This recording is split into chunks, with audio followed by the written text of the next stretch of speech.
This week we have Diamond Fernandes. Diamond is the founder of the Heart Fit Clinic. And if you listen to the radio here in Calgary, you've likely heard his ads on the Fan 960. He's a published author and a cardiac rehabilitation physiologist and has gone a lot of places. But when his father had a heart attack at 38 years old, Diamond made it his personal mission to help his father, along with thousands of others living with cardiovascular disease.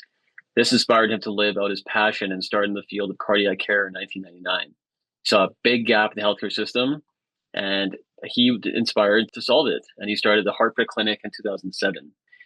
This story is pretty incredible. You learn a lot about Diamond's journey, what drives him, and ultimately the impact that he'd like to make on the world. So, welcome, Diamond, and hopefully you enjoy the episode.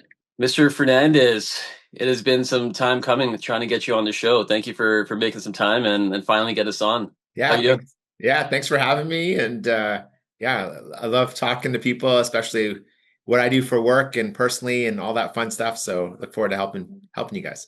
Yeah, right on. I mean, this has been cool. Like I've known you for a long time, but we're just saying right before the show started, you and I have played hockey on a few teams together. I've had the pleasure of playing with you on my team, and I've Yeah. actually had the pleasure or displeasure maybe of having played against you. Because yeah, you're like I was just telling Gilbert, you're a great player to have on the team because you're like gritty and you like cause penalties and you do all these things. But then when you're playing against you, you're kind of like that Marchand, like chippy-ish player that people are like, God, man, Diamond. Yeah, it's I think it's important that like I play a certain way when you play hockey. It's also a little bit of things as to I what I really like about the game is the respect that we have amongst each other. And so that's really fun, especially when I was playing a lot younger. Yeah, I'm 50 now, and so it's like, okay, well, uh, when I was playing competitively when I was a lot younger, it was a lot more okay as a style of play because I was a smaller guy and I had to be really, uh, you know, I had to earn my spot. That's the mm, thing, and you have to show a lot of resilience to be able to push yourself to where you wanted to go. And I carried that mentality, a lot of the good stuff on it. But what I did like is like, hey, at the end of the game, whatever happens, it's the respect amongst. I think sport teaches you a lot about respecting people. And I yeah, think that's what I really like about sports. So yeah. yeah, totally.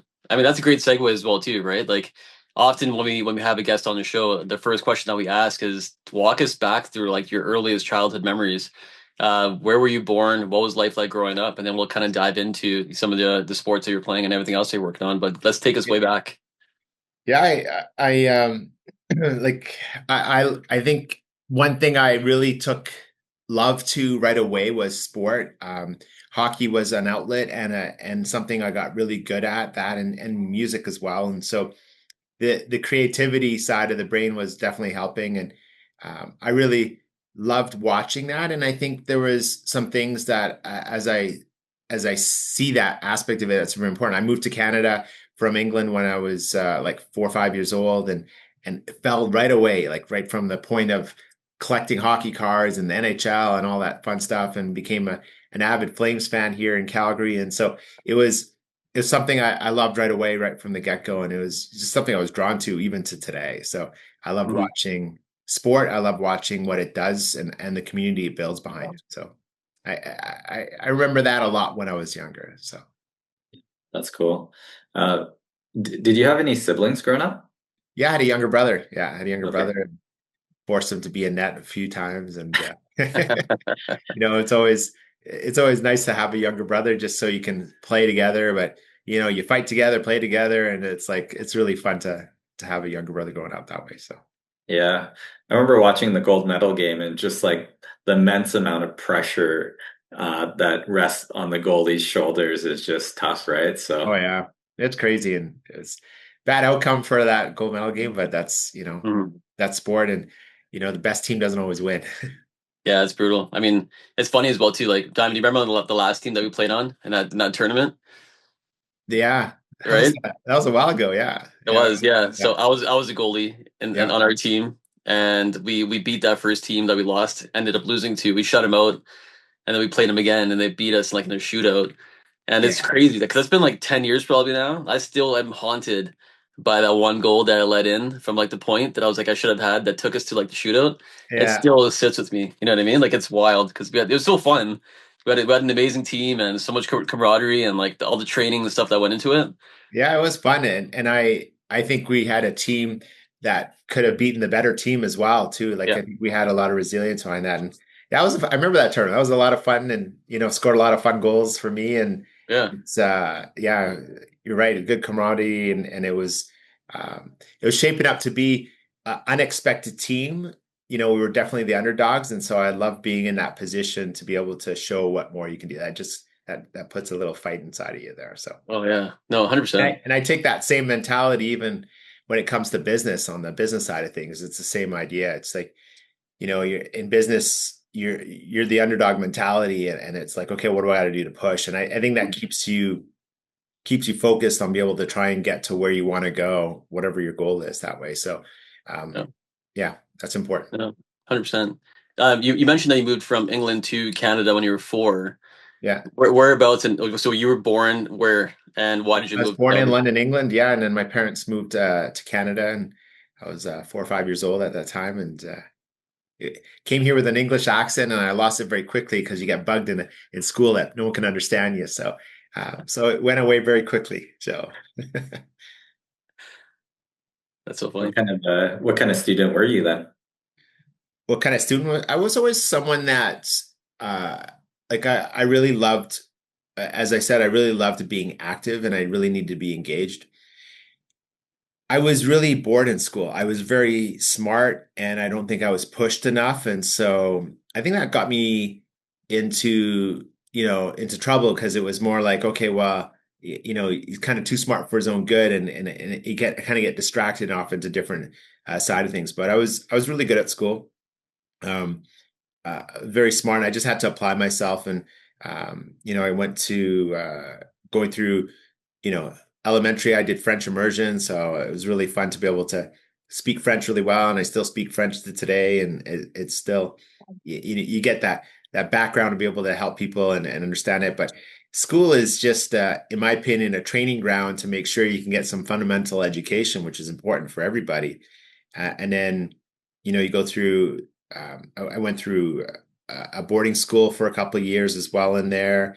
I went to then finish high school here in Calgary, and off to university in Calgary here. So it's just transition. It's the ability to learn and what's happening. And now I think what we have access to in terms of the education and the knowledge that's accessible to us at our fingertips, it's a lot different world to be in, right? You can be an expert at anything very quickly with a lot of research. So, and it's all readily available to us now. So that wasn't available to us when we were in school. I remember, when I was going through some of the courses I had to do, and had all these, I was in the medical library and had all these ECG textbooks out, to learn how to read ECGs.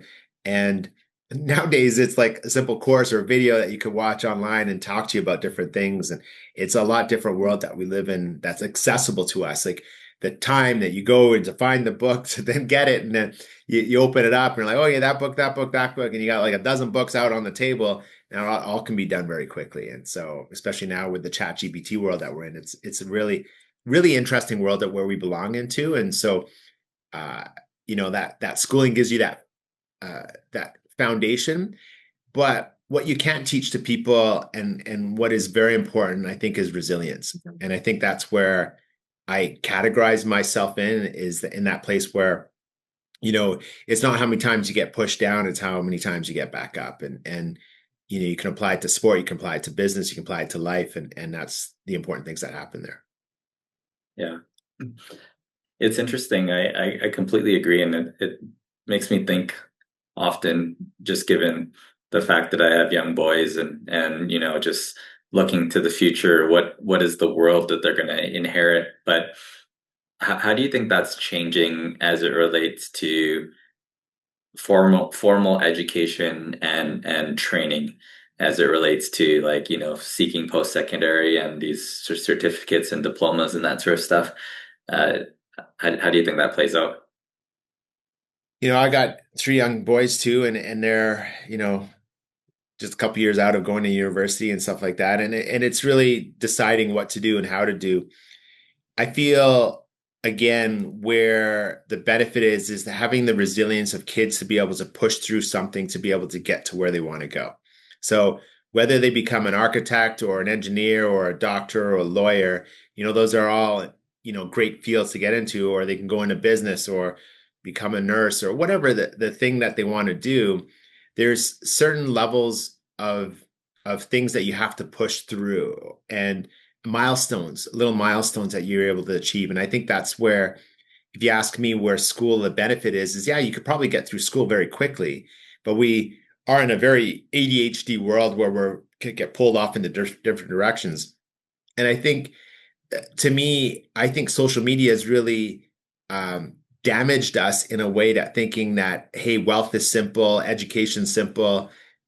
It seems so attainable now that, even relationships. And if I take the wheel of life and you look at it and you look at, okay, well, hey, money. Okay, well, I need money. Well, that's easy. I can make money very quickly. And then you need a good job. Well, that's easy. And, relationships. Okay, that's easy. It's not. And that's where the thing is until what social media doesn't show us is the actual resilience that's required to push through certain things to be able to get to where you want to go, whether that's business, life, whatever it is, whatever wheel of life that you want to look at.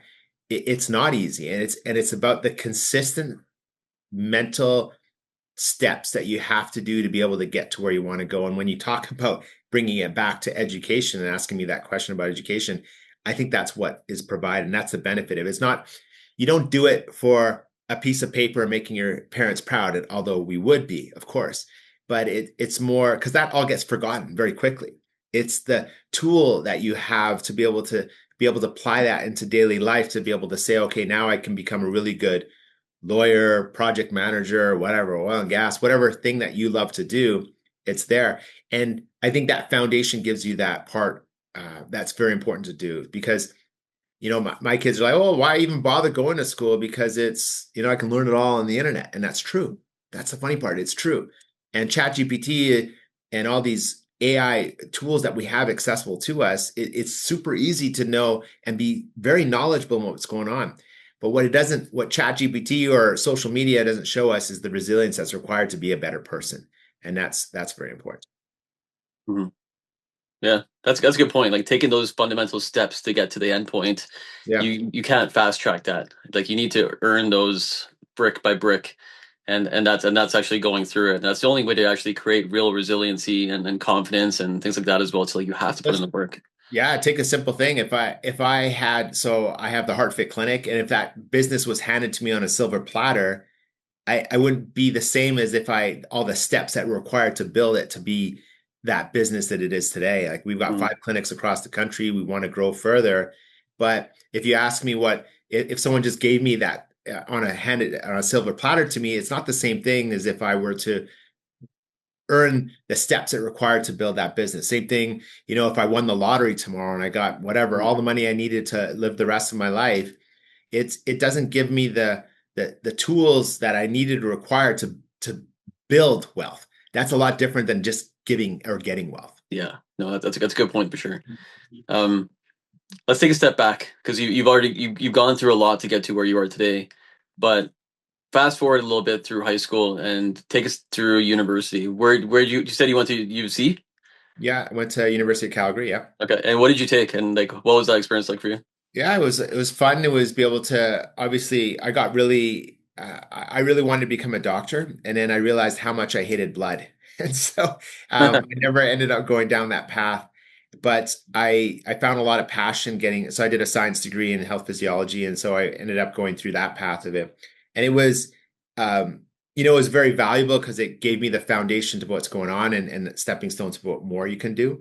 And I think university again is just getting through year 1 to 2 to 3 to get through those steps to be able to get that certificate. And what you learn in school, it doesn't mean anything. It's just that, do you have the capability of going through that mental fortitude of be able to go step by step and learn and study and grind through that? Because I think that's what university teaches you, is to be able to set you up for some life skills. Because when you graduate from university, everyone thinks I'm going to be X, making X dollars and be a superstar right away. It doesn't work that way. You still got to go through the foundations of life that way, and that's important. Yeah. Yeah, 100%. There's no there's no shortcut, and it's sometimes uh, the steps that you take to become. I think you might have used similar words, paraphrasing here, but to become the person that you needed to be to run an organization like you do today, right? Like you can't really shortcut that. You have to go through the process and become that person as a result. Yeah, it is. Yeah, and I'll fast forward a few years in my career. Like I, I worked with a group of total cardio. I was actually going to go into sports medicine. That was what I found a passion from it. And then my father ended up with another heart attack, and he was referred to cardiac rehab, and that's where I changed careers to getting into cardiac health. And when I realized that, that's where I'm like, okay, what are the steps that you need to do? Like, who are the people that need to be hanging out with to understand this? And then I realized gaps there, and then I made a business about this. But it's really you go through these areas of life, and you find out what's happening with what's who do you need to hang out with to be able to get to where you become. So I'm like, oh yeah, well, let's go in the cardiology world. I got a job with a cardiology group and worked with them at Lindsay Park Sports Center which is now MNP Center now, I guess. And so it's changed names a few times, but of course before my day. And with it's a lot of, okay, who do I need to hang out with to be able to learn? And then you kind of, it's a stepping stone. You're like, okay, now I've learned. Now those guys kind of, that's a step that I took. And then, okay, what do I need to do to get to this level? And then it's just about a matter of growth. And it's not like you forget these mentors that help you get to where you want to go. It's just, that's just life of stepping stones. There's, associations that you're a part of, and sometimes they're limited and sometimes they're a little bit longer and sometimes they're there for life. And that's okay. But it's about, using those steps to be able to get to where you want to go. And I use that same thing from a business perspective. I decided to open up a clinic in 2007 and thought I'd be a rock star right away. And doesn't work that way. It's who do you need to become to get to become that rock star? I didn't realize that until years later. Yeah. So you stepped into this entrepreneurial arena eventually. Did you have a lot of entrepreneurial inspiration around you, whether that be in your family or friends or close circle? Yeah, I watched my uncle growing up, and he grew a very successful business in Africa, and I think he was a big I think inspiration to me to becoming an entrepreneur. I think that was always in my blood, and um, I think that's where I get it from the most is my yeah, from him. I watch him grow up and the person that he is, and the heart that he has, and I really loved what he was able to do, and the respect he gained from people and his tribe, and it was really I really valued that, and I thought, one day I want to do that, and I didn't know I'd end up doing it in the healthcare space, but yeah, still that I say that would be my big inspiration for sure. Mm-hmm. Yeah, it's always nice to have someone to look up to and kind of model that behavior, right? And especially in our community as well too. There's lots of entrepreneurs that have had to like grind it out and emigrate and kind of start over again as well too, and take that mindset. Mhm.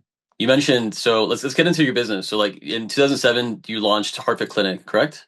Correct. First Yeah. time. Okay, walk us through how. So you said it was kind of spawned with something that happened with your father and cardiac health. But can you Yeah. walk us through like the genesis of HeartFit Clinic and how you got to that point?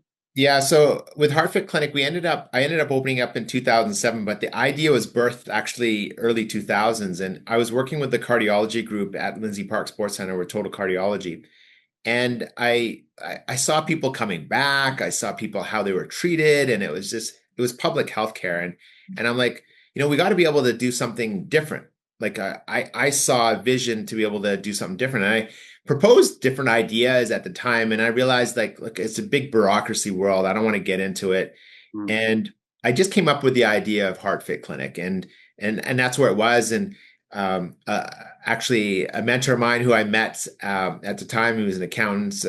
He helped me kind of establish my own business, and obviously, a lawyer friends of mine helped me establish the business. And so I had this idea, and it was already ready to go. And and so I worked with Total Cardiology from 99 to 2005.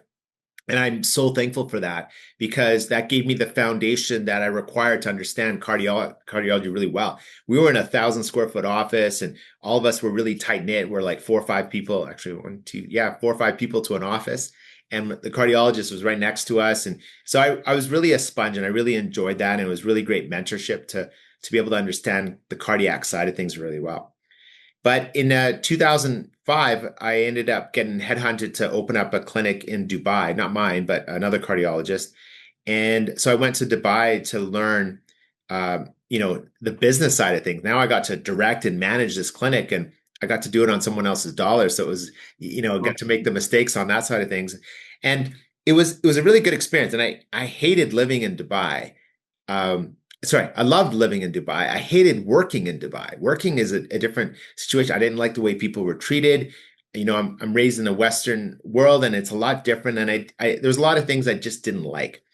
And so I ended up leaving that clinic a year later.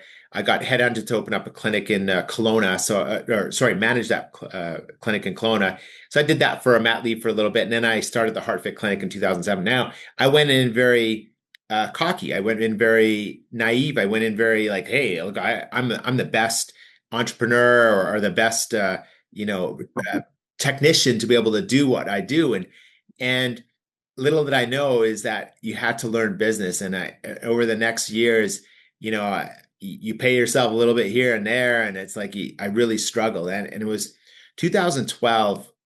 It was the birth of my second son. And I'm like, oh, gosh, what am I doing here? Like, this is crazy. I'm not paying myself enough. I could be making a lot more money working for somebody else. And it was a real hassle. And it was at that point where I met another mentor of mine. He goes, look, if you want to be able to get to, it was actually a little bit earlier than that, but if you want to get to where you want to go, you actually have to change you. So that's where I started working on myself a lot more. And I started working on who do I need to become to be able to get to where I want to go, rather than trying to chase something that was there. And I think that takes me back to what I talked about is resilience. I think that's where a lot of people would have quit, hung things up, hung the skates up, and said forget about it, and quit. And I see a lot of people quit too soon, and that's where I surrounded myself with some really great mentors of mine in the business community, and managed to really turn things around 7 years later.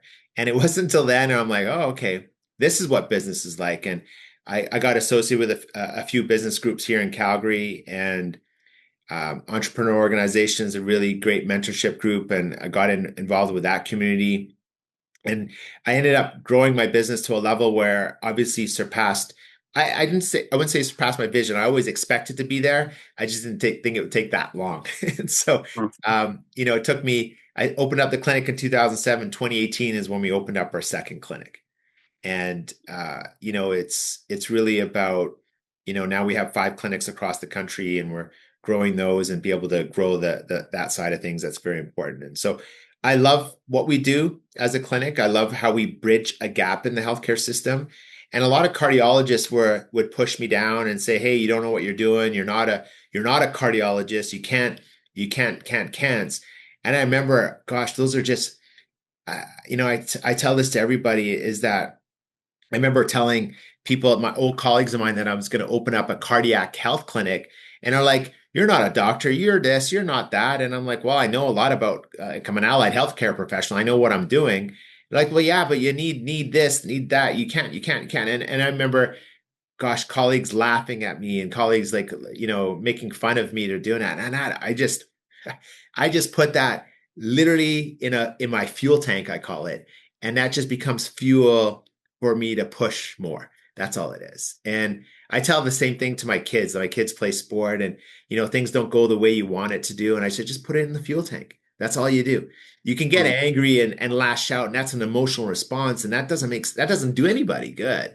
But what makes someone good is just that, hey, take that negative situation and put it in your fuel tank, and let that be fuel for you to push to another level that people won't see coming. And that's where I'm very proud of, is to be able to say, hey, look, I've built these clinics. We do an amazing job at helping people prevent and reverse heart disease. and this is what we do really well.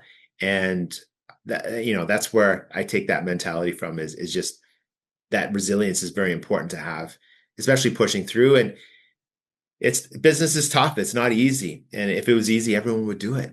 That's the thing. And the people that are on the sidelines cheering you on, that's awesome. I love all you guys. But the people that don't cheer you on, I love you guys just as much. And that sounds funny because it's those people that push you through, that's the fuel that pushes you through to be able to prove them wrong.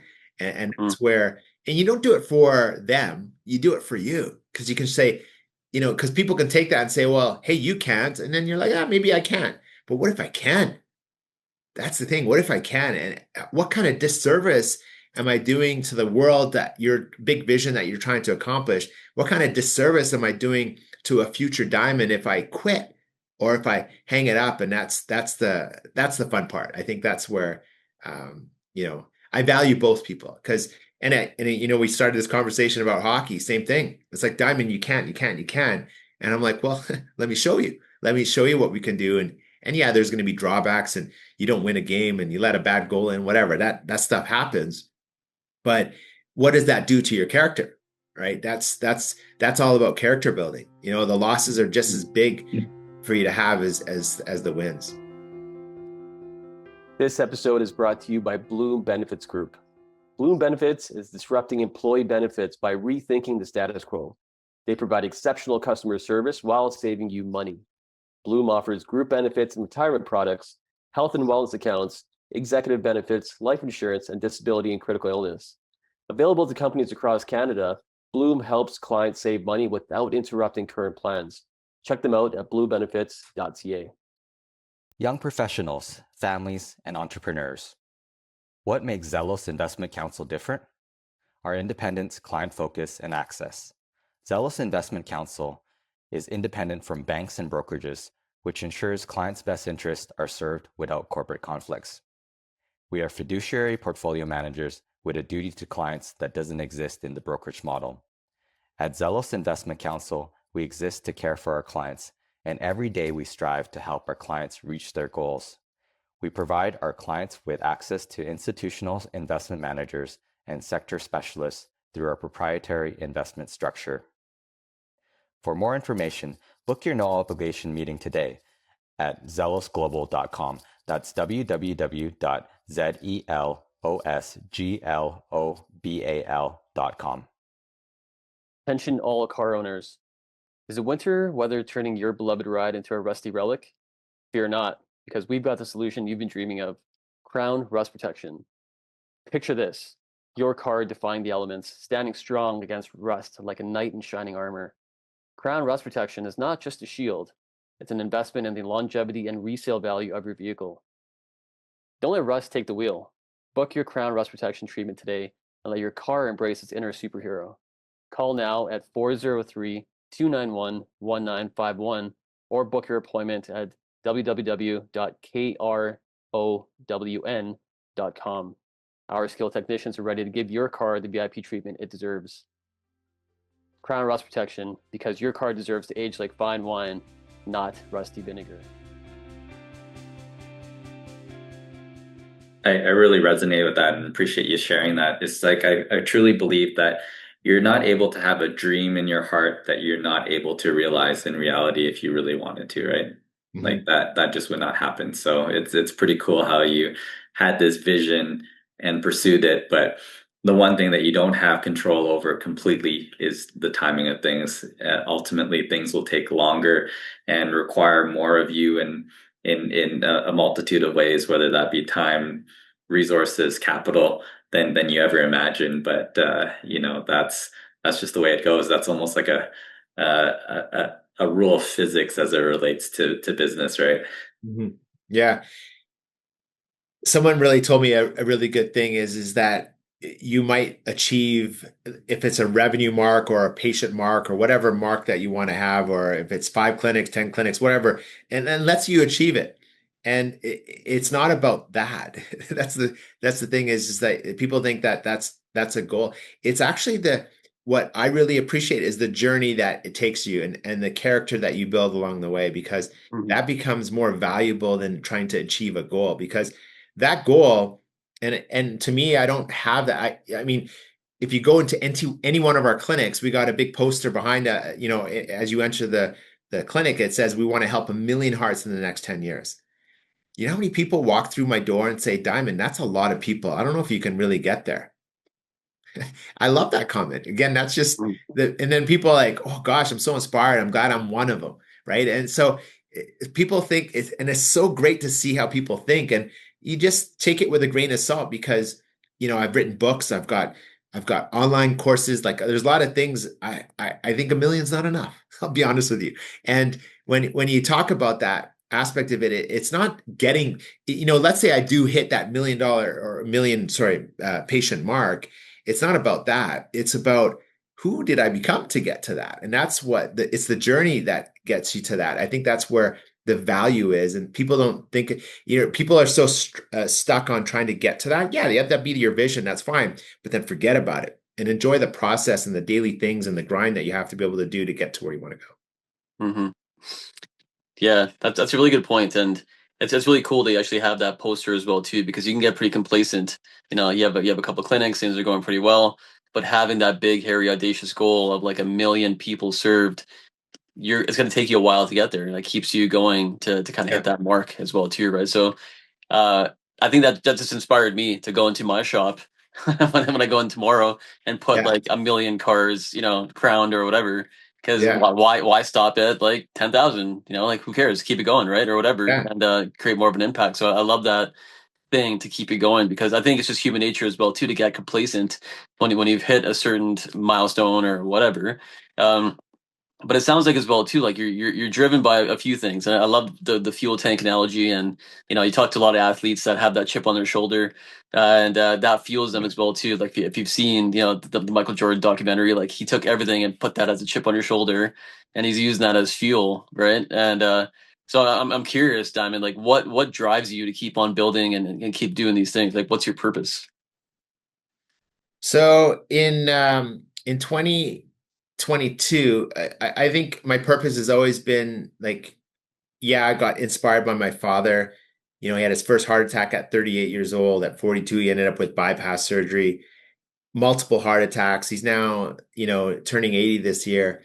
And he's a big inspiration for a lot of people that walk into our clinic. And I think that's super powerful. And I think what drives what fuels our passion in trying to help people prevent and reverse heart disease, it's really the success that you get along the way. I think that when you start to see success in terms of patient outcomes, making people live longer, the comments that we get back, that fuels me to push even more. I think Hmm. that's what fuels me the most.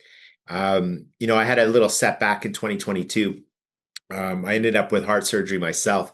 It was an emergency valve repair that needed to get done after COVID, getting a bout of COVID. But I realized, okay, well, geez, I could have died. I could have left my family. I could have, left my business. All that stuff was there. But I realized, okay, well, God has a different purpose for me here, and I want to continue that. I think that sometimes you need little things like that to, not that I wasn't driven, but I think you need little things like that to be able to say, hey, I've been placed here for a reason, and so that's what inspired me to write my next book, or my last book that I just wrote was Death of the Stress Test, and that's where I share that journey as to what happened, but more importantly, show why there are gaps in the healthcare system to prevent and reverse heart disease. Because your family doctor, they love you, but they don't prevent heart attacks, and the cardiologist, they love you too, but they don't prevent heart attacks either. You want them if you're having one, and so you want cardiologist when you're having an emergency situation. And this is where the Heart Fit Clinic bridges that gap to be able to show that. I'm just pushing more and more and more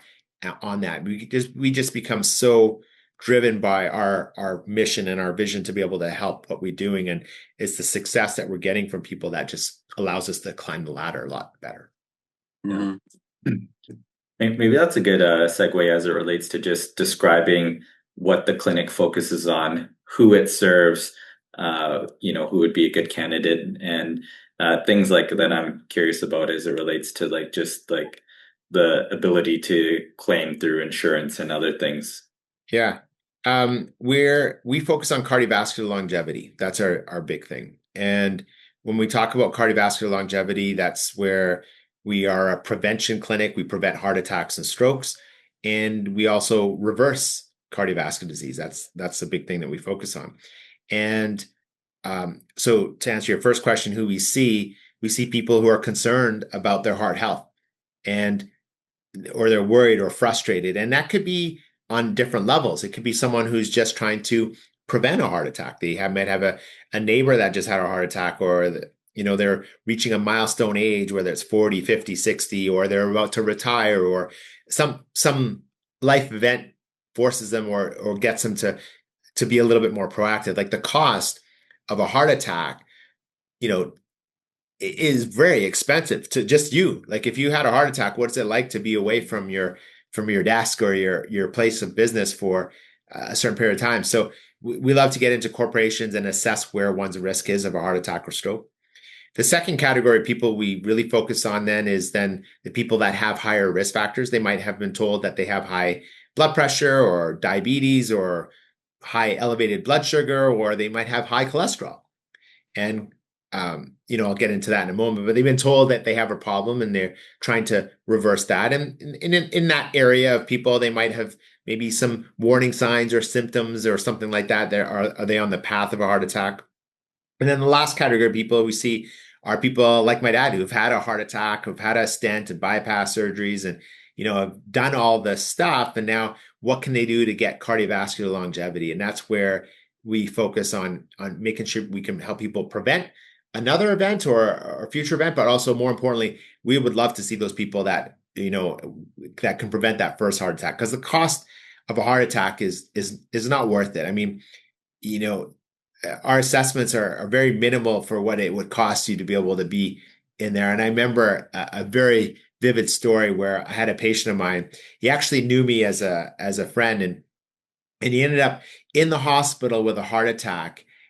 And he was in the waiting. He wasn't even he was having a heart attack, and they left him in a side alley. Like he didn't even have a room in the hospital. Like it was, and he's like, Diamond, I would have paid, $100,000 to just not be in that situation. I missed my son's soccer game. He missed his daughter's something, or I think it was a recital that she had. And, he was out of commission for almost like a month, away from his clients and what he does for work. And so like that cost is a lot to somebody. And so to not be in that waiting room, trying to get into a bed from an emergency perspective, that's just not a sight that you want to hear or even see. And yes, we have a really great healthcare system when you're actively having an emergency. And there are those drawbacks where the emergency rooms get, filled up and stuff like that, but that's public healthcare. And I think we're very blessed to have that covered, emergency situations that get covered when we're in that situation.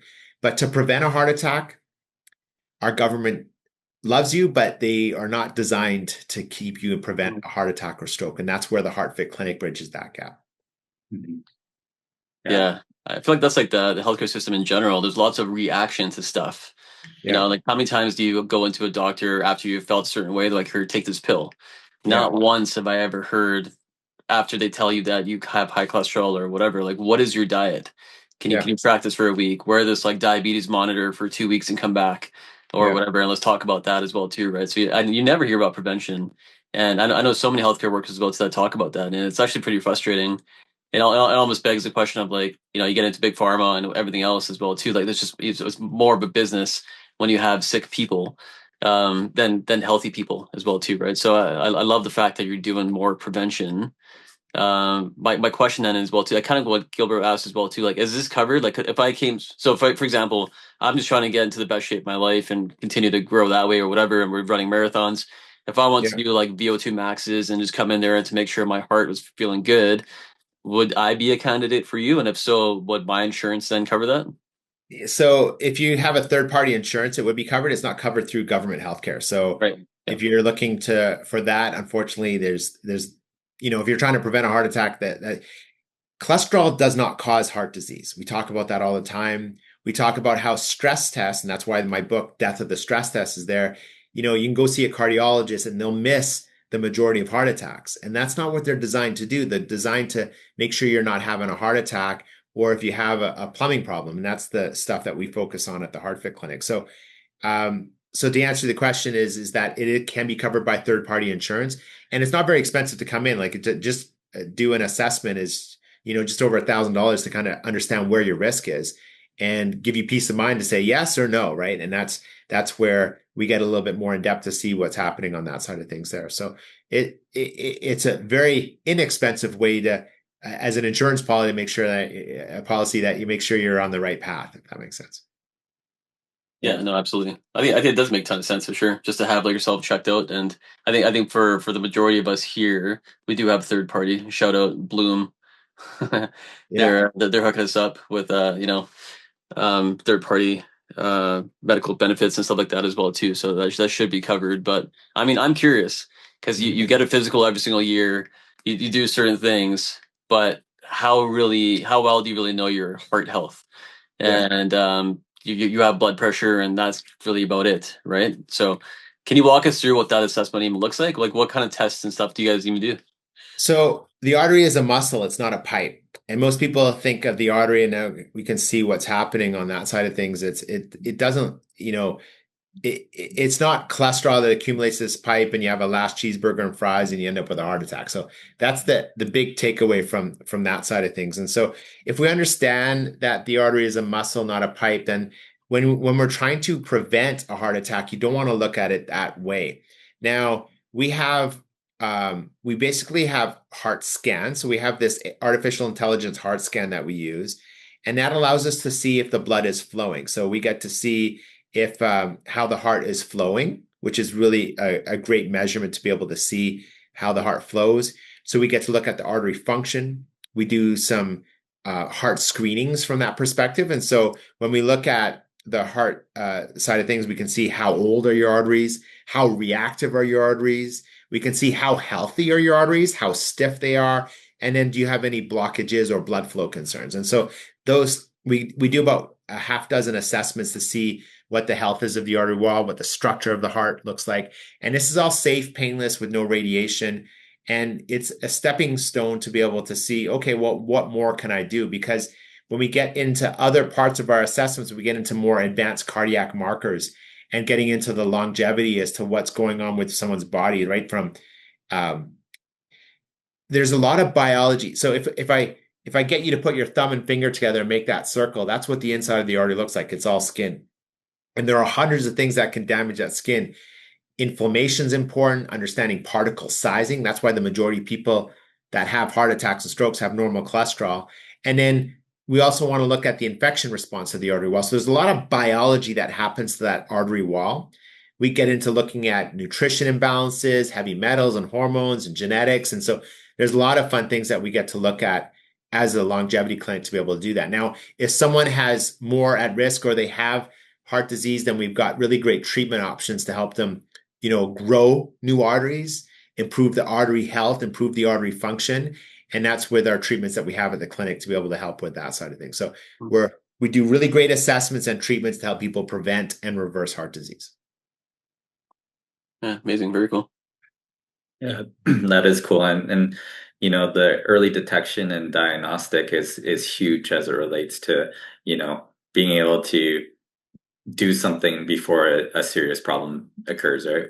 Yeah. And there's nobody out there is doing what we do in terms of preventing a heart attack, like where your risk is of a heart attack. And that's why you have to do this in a private setting, because all of our stuff gets, found and shipped down to the US to be able to get that analyzed really well.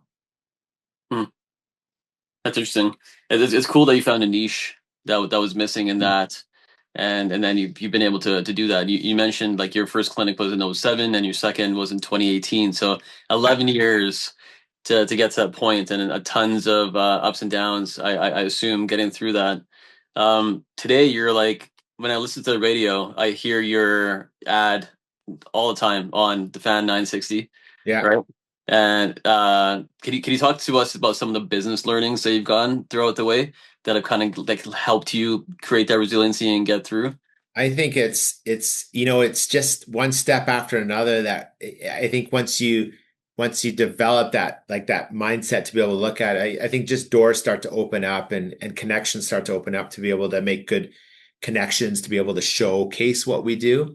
And the Calgary Flames and their alumni organization and what they do at the Fan 960 has been really helpful for us to showcase how we prevent and reverse heart disease. I think that's been really fun.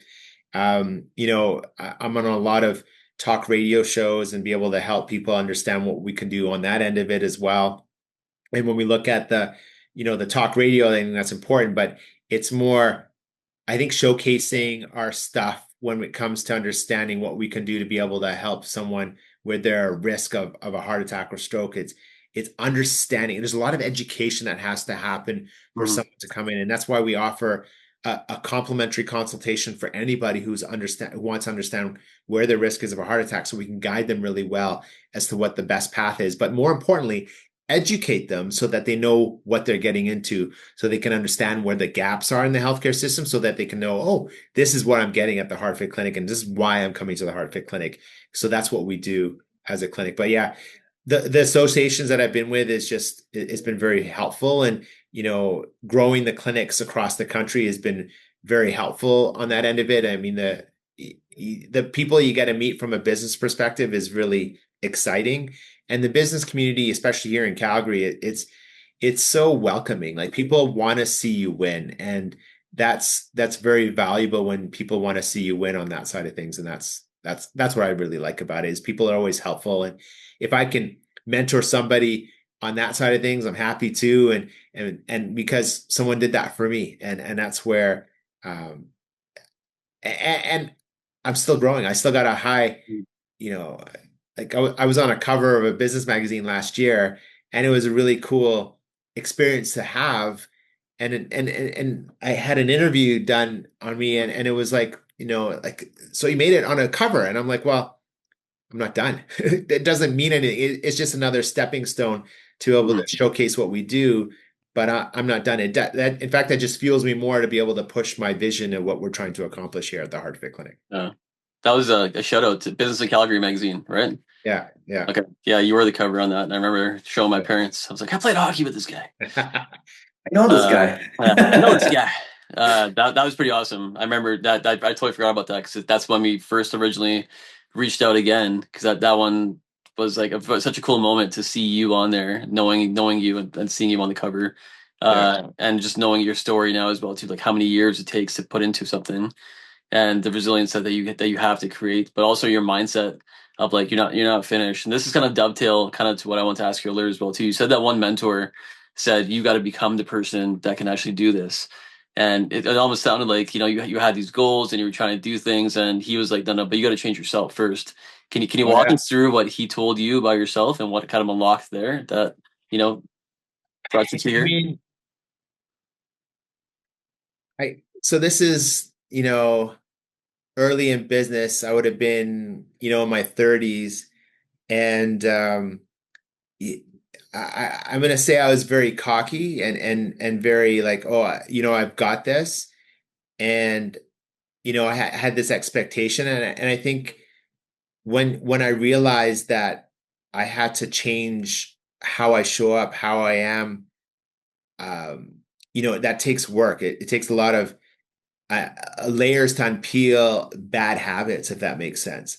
And it's not that you get rid of your foundational core. That's not what I'm talking about here, because and not that I was a bad person, but it's more about how do you show up. And when you start working on yourself and how you show up, and working on, I've got this goal to get to X, and people think it's all the stuff that you have to do to get to that. It's no, you actually have to change the person to become that person over there. Because I don't know, I'm just going to give you a simple example. If let's use monetary value, is that, let's say I'm making $50,000 a year, right? I can make $50,000 a year doing nothing now, right?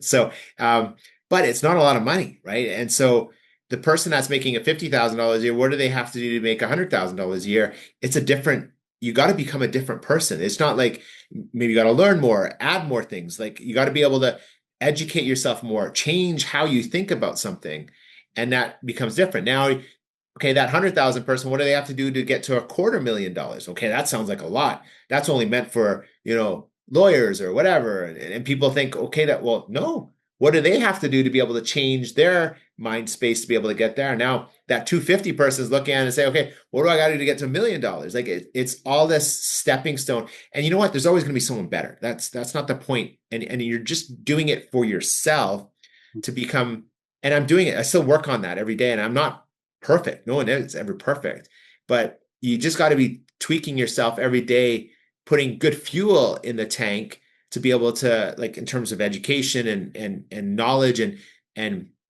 and personal development, to be able to make that. And I didn't realize that until a little bit later. And I missed not having that mentor earlier, I'll say, because that would have been uber valuable. But at the end of the day, it's just a process, and you got to enjoy the journey. It's not like it's not something I regret. It's in fact Mm. something I'm very helpful.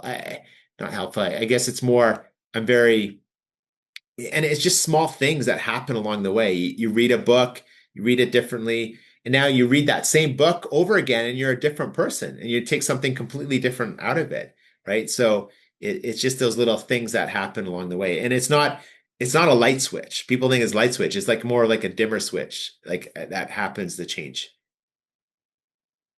Yeah, no, it's funny that you say that for sure. That like someone could tell you something 1,000 times, and until you're in that position of sometimes where it clicks, when it's like the right opportunity, the right environment, finally something just happens and it all comes together, Yeah. then it all starts making sense. But you have to be ready to like accept that Yeah. information coming in or whatever as well too, right? Like, Yeah, your ego takes a lot out of it. Like, well, no, I know this stuff, or I should know this stuff. And it's like, no, you gotta be open to it. And I think that's what happened. And it wasn't, again, it wasn't a light switch. It was over years, right? And so that's when you realize it.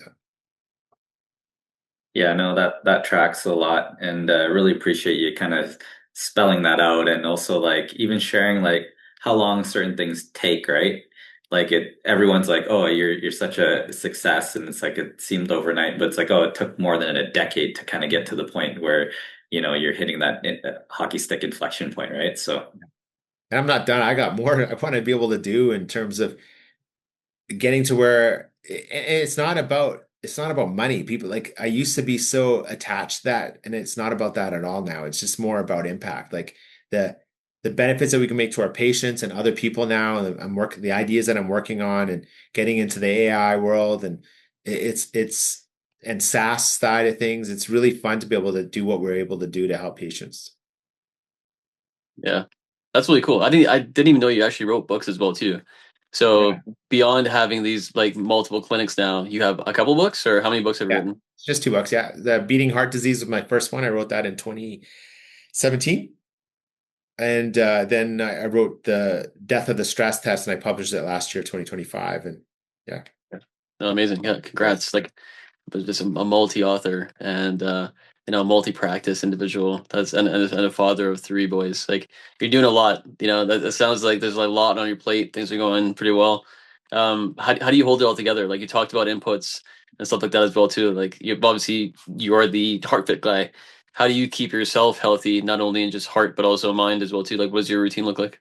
I think it's more when you wake up in the morning, you have to be intentional. I think, and if you're not intentional, then you lose what you're trying to become intentional, right? From, if you think about, faith and religion, and, having that practice of whatever it is, it doesn't have to be spiritual, whatever it is, that I think that spiritual practice in the morning is very important for me. Working out and health is super important. So I keep my body in a good shape to be able to, I treat it like, hey, if I don't treat my temple well, I feel it the next day. And so I realize those things. And so, um, I pay attention to how my body is, and, being disciplined with certain things that you need to get done is super important. So I think you have your daily consistencies of what you do. And I love to spend time with my kids. I'm so proud of who they're becoming, and if I can instill a piece of me into them, and just have them be just better than me a little bit more, that's, I think, a huge win in the world, because that's really what you're trying to do it for. So Yeah, no, I love that. Yeah, really appreciate that. All the lessons and everything like that. It seems like I certainly got a lot out of this conversation, and I'm sure a lot of our listeners will as well. But wanted to provide you the floor. We'll be sure to get like the links as it relates to like even like the books and all the things. But wanted to give you the opportunity just to, how do people get connected? How do they learn more? The floor is yours. yeah, HeartFit Clinic is the website. So heartfit.ca is the website. HeartFit Clinic is the clinic there. And we're located in Calgary, Edmonton, Vancouver, Toronto, and London so far. And we want to grow from that. And we're very excited about that. Yeah, just that's the best way to get a hold of me. Of course, you can find me on LinkedIn and all the socials there.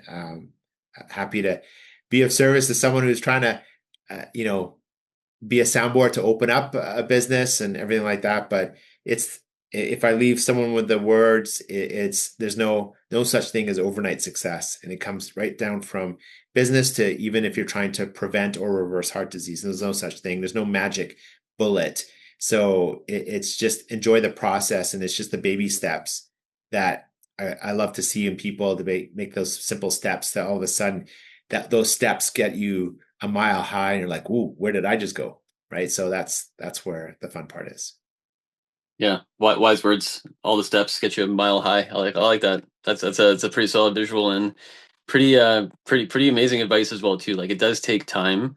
You got to be humble in the process as well too. Check your ego, and it Yeah, sounds like you've surrounded yourself with some really good people that have helped you get to that and shape who you are today too. So yeah. very cool. Diamond, yeah, thanks, man. Like, this is really great. Like, I've known you for a while, but I learned so much more about you just today than I have just on like on the ice or on the ball hockey, arena. So I appreciate you coming on. Congrats on your success. And definitely, if there's a way that we can send more people to you, because I believe it's such a valuable service, we will definitely do that. And I'm thinking about my parents and just other people as well too that I think could really, should come in there.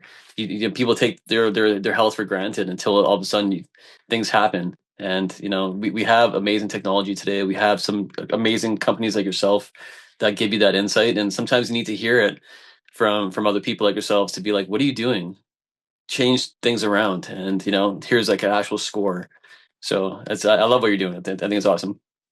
Thanks, I appreciate it. And yeah, it's going above and beyond what, like, what can get done at your physician level. If the only person that's going to take care of you is you, and it's just the way it is. And so if you're looking at, from a heart health perspective, this is what we do really well. Yeah, love it. Yeah, thanks again. We'll see you soon. And yeah, appreciate you coming on. Awesome. Thanks so much for your time, guys. Yeah, thank you so much.